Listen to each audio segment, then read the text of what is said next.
सुप्रभातम आजिर पंचांग ओ अमृत वचन। शुभ सकाळ।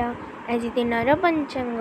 आज श्री श्वेतवराह कल्पर वैवस्वत मन्वंतर द्वितीय परार्ध दक्षिणायन शरत ऋतु भाद्रव मास शुक्लपक्ष त्रयोदशी तिथि सोमवार पवित्र विश्वकर्मा पूजा जुगाब्द 5126 विक्रम संबत 2081 सेप्टेम्बर मासर 16 तारीख।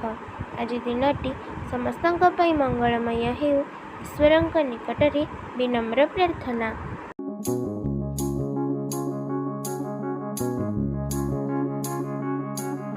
ଯେତେବେଳେ ଜାଣିପାରୁଛ ଯେ ପ୍ରତି ମୁହୂର୍ତ୍ତରେ ଭଗବାନଙ୍କର ଆଶୀଷ ପାଉଛ ଏବଂ ତାଙ୍କ ଦ୍ୱାରା ନିୟନ୍ତ୍ରିତ ହେଉଛ, ସେତେବେଳେ ବୁଝିବାକୁ ହେବ ତୁମେ ସମଦୃଷ୍ଟି ଲାଭ କରିଛ, ଏଣୁ ଶାନ୍ତି ସୁନିଶ୍ଚିତ।